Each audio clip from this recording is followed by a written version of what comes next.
Hello. People waiting. Hi guys. How's it going? Great to meet you. Andy. Steve, how are you? Hi Rachel. Rachel? Hi, Zero Gravity. Zero Gravity. Zero how are you? Gravity, we talked, right? We talked. I will forever remember your name. So I think you were in one of the rooms. You're very confused. This weekend. No, not in Comic-Con, but were you in any of the junkets that we were doing yesterday? No.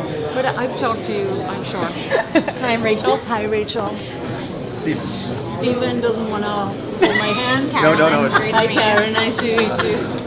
making sure my camera is rolling. I have pictures of it. I literally did that the first time. That's gonna sell.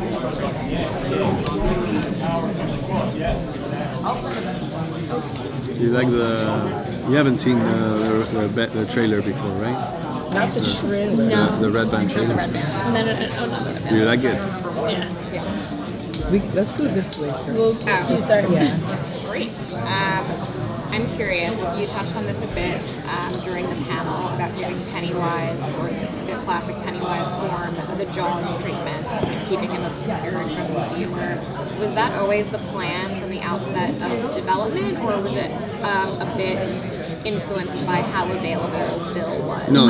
It was from the beginning. Okay. It was like an idea from the beginning. And no, Bill was fully available when he jumped in on the project.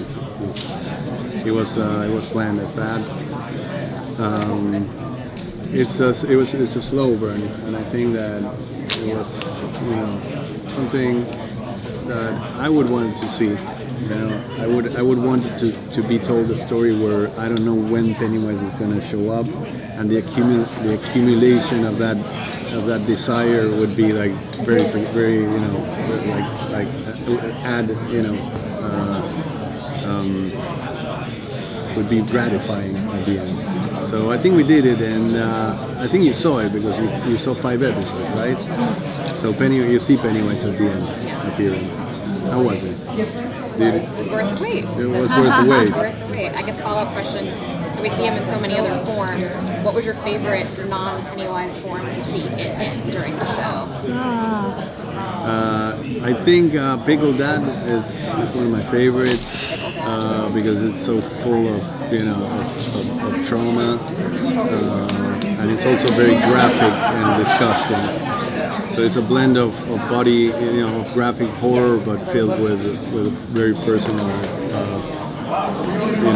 deep trauma, which is poor Lily and Bed Mama. I'm very proud because it's a very surrealistic concept, which is like the bed is the mother.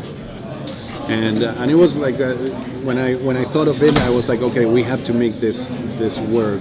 So I drew it first, and I said, yeah, of course, like the headboard of the bed are actually her arms. And at one point, seamlessly, the headboard is the arms, and she moves her arms. Transformer. So it was like a transformer thing, and it was exciting to me, stimulating to me, because it's one of those things that as a director you get to design and try, and you have all these people on board that are trying to understand, what you're talking about, whether the arms or the headboard, and then you draw it, and slowly you get all this team. So it's one of those processes in filmmaking that are very stimulating to me, and that's why I like it so much. And I can't tell you how difficult it was to shoot all that, because every shot in that sequence is a different technique. Every shot is like, especially when you use like underwater. The shot of Ronnie when she goes underwater is in a pool. It's not the same where she's in the bedroom, and where she goes out of the belly and she's like pushes through the belly. It's like some of it is a real actress, some of them is a stunt performer. So incredibly complicated, but incredibly satisfying. And a lot of goo. And the actors went through hell, but they liked it. There was so much screaming. I love the Mutant Baby. Oh, Mutant Baby. Well, don't get me started on Mutant Baby. We were just talking about that with Taylor, and she was still processing that scene, I think, a little bit. No, Very visceral. it's amazing, and especially she became a mother just a few months ago, and it's quite a. It was, but also fascinated by, so you bring this idea and then you start talking to all the people that will help you carry it away, like special effects people and vehicle, like everyone is like focused on how to make things work. The frontal shot of the mom, where you actually see the baby coming out, is the upper part is the actress. But the lower, obviously, is a prosthetic that is hyper realistic. Not obviously, but No. we have to tell you it's a prosthetic. It's a prosthetic. It's very realistic. But inside the car, there's a guy, the VFX guy, that is pushing the baby, the mutant baby, through the birth canal.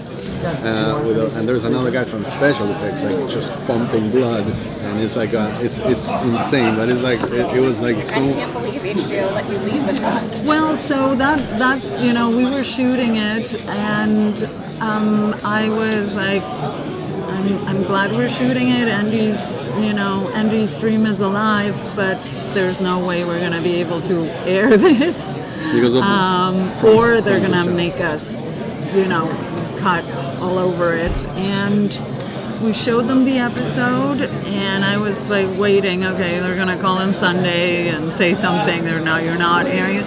And then Monday comes, and they're like, great episode, we love it. And they had notes about something else, but nothing about that. So yeah, it's they've been incredibly supportive, and they understand the DNA of the movies, of the show, and the importance of of being able to have a little bit of shock value with a deep emotional root.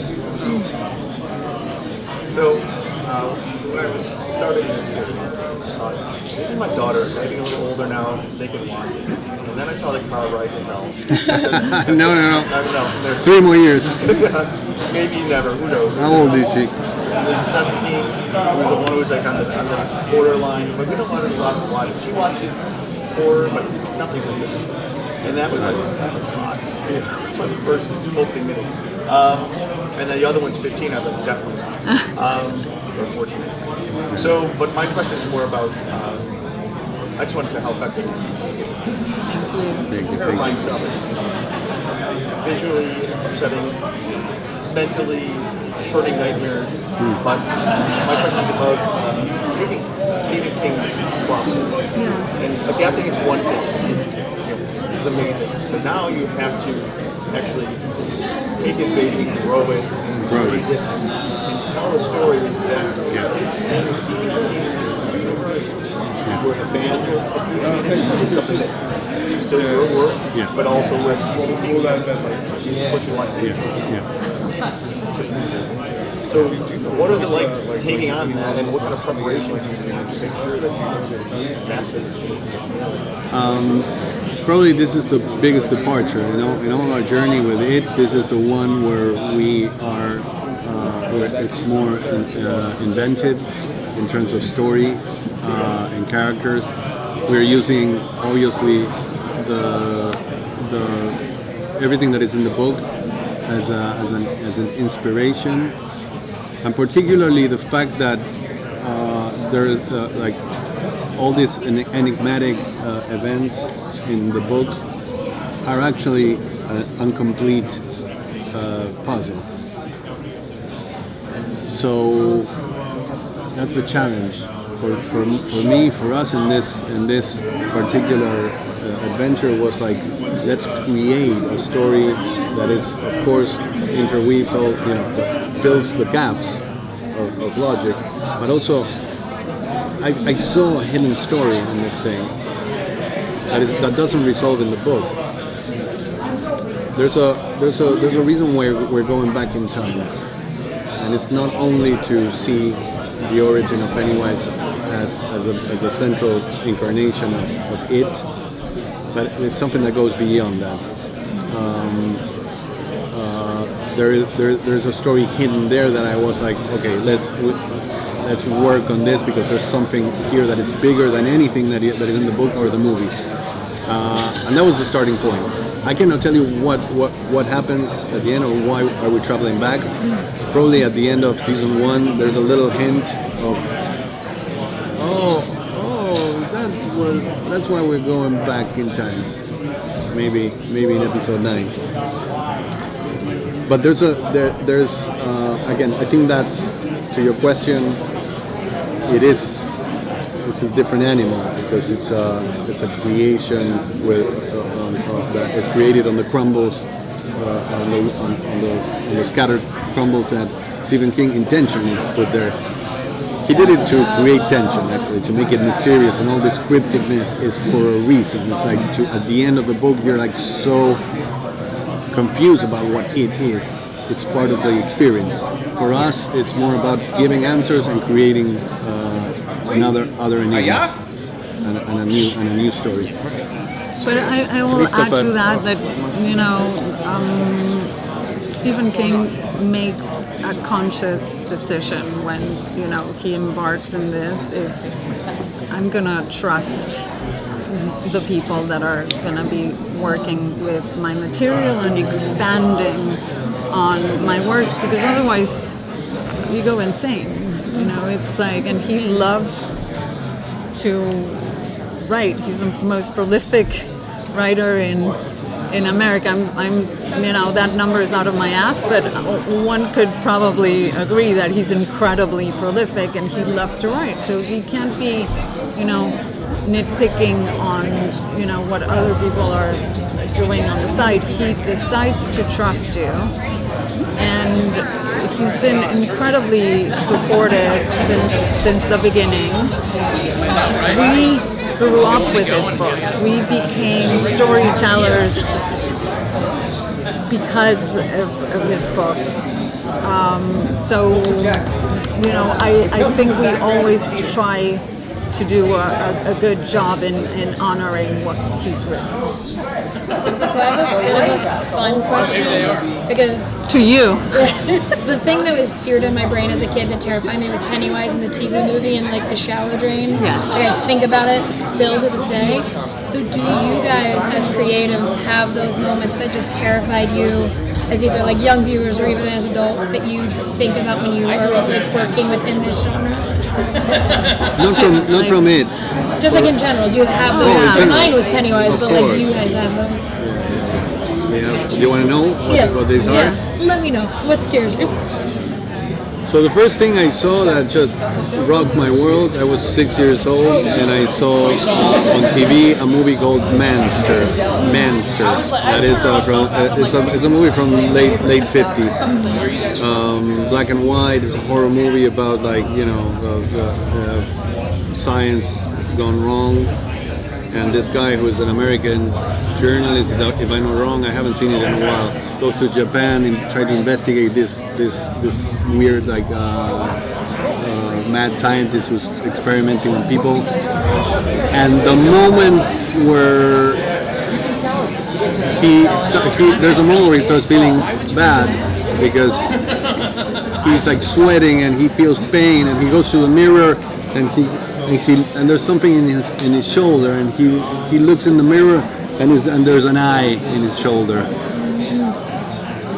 And that, I've never seen anything like that. I was 6 years old, and I was like, I was so terrified, and I just I ran away or something. But then, of course, like it created a vacuum there because I needed the fix again, and I started watching. That was every Saturday night in Argentinian TV. There was a showcase of horror movies from different ages and mostly American and English and British horror, and then we became addicted to that every Saturday night. But there's like scenes from early movies that really shocked me. I can tell you, Fearless Vampire Killer is a Polanski movie, which I couldn't understand why a horror movie would be fun or try to be funny. I think that was the first time when I saw that a comedy and horror could go together. Moments in Omega Man, like the first I can't quite remember the shot itself, but there was a lot about the the vampires that show up, the family. That they had these wide eyes, and I think for the first time I saw like people with wide eyes, and I was like fucking terrified. And there's a lot more, but I'm gonna stop right here. Yes. The howling, of course, for me, the transformation. I was a little older. I was like probably like 10 years old when I saw the howling in a movie theater, and that transformation just like rocked my world. So that's one of the things. And the last one that I will mention. I cannot believe this. That is but it's all like useful information. The last one is probably talking of scenes that I still think of why it's so effective. When you see Near Dark, the vampire movie, the truck stop scene where basically all these tough guys that are hanging there, and the family of creepy, trashy vampires come in and they close the doors and they lock the doors, and it's like, okay, let's play. And it's so the anxiety of how this scene grows, it's really a descent into dread that it was very shocking. I'm done. Oh, thank you. Okay, so also we watched it together when we were very young kids. Which? Freddy.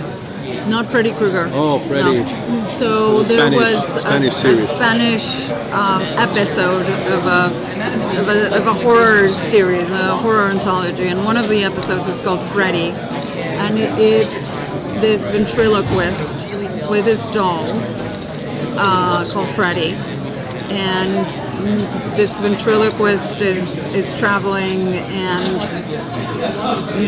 these tragedies happen around him, and his girlfriends keep getting killed, and in the end, we discover that Freddy is his dwarf brother, and basically it's inside the dummy. He's inside jealous. the dummy is his little brother. Yeah, and he's just like jealous of everything, so he kills his girlfriend. And there's a shot which is way before the nun shot in Prophecy 3, which Prophecy? No, what is it? The Exorcist 3. The Exorcist 3. Yeah, on the hallway, the famous shot on the hallway. So this was like probably like 5 years before. No, 5 years before? Yeah. Many years before. No. More. It was from the 70s, the show. Well, anyway. No, the show is 1982, so Historia para no dormir. See? It was a Spanish show. Anyway, so there's a shot of basically a hallway, just like Exorcist 3 that came up a few years later. But we have like our hero that is like clueless in the middle of the night, like clueless, and it's a long shot, it's like long and boring, and suddenly the dummy just runs across. Yeah, behind. but it's the first time we see that he's an entity on its own. We see the dummy walking by itself behind her. It's terrifying. Yeah, that's a shocker. Yeah. I should have started with that and just leave it there. But instead he took it over, so it's okay. Yes, this is a very formative time for horror, and for the first time since I want to say maybe the 80s, the telescope, the lens is looking very closely at our genre, and I think that you two have done a very immaculate job at creating horror in period pieces, while also being very respectful to diversity in horror, because that's also what people are paying attention to right now. So I would just like to know a little bit more about your efforts to create a timely piece with time period in mind and set design, but also creating a team that can accurately display the stories of indigenous people, of Black Americans, of veterans during that time period. It's not an effort at all. It's real stories, that's the thing. And the thing is that for so long, everything was whitewashed, that we were not seeing the most interesting stories. So when now, we're also, it's hard for us to explain this because I always feel like I'm walking into landmines, but we're not American. We grew up abroad and we've been here now for 10 years, and I think we, because we don't come from an education in the States. When we come here and we see society and we see history, I think we have a slightly different angle on it. So it's very natural to us. It's nothing that we're doing, it's diversity. We should add, 3 characters of such characteristics. It's not like that. In this case, in this show, it's 1962, and the problem in this country of racism was, everywhere. It still is, but that was a story that was so clear that of course we have to tell it. So. Yeah, inspired also by the book itself. Stephen King as a writer that is very empathic to all every culture in this country, because he understands that it's a multicultural country, and very critical of racism and racist characters and everything. So all our stories are inspired by the book, by his empathy too. And giving the voice to that those characters deserve. That's why we sort of took the story of indigenous people too and magnified it into the role. Now that you've seen 5 episodes, to understand that the role of the indigenous people there is bigger than in the book. We created this cage to stop it from spreading. In the book, it is not a spreading force.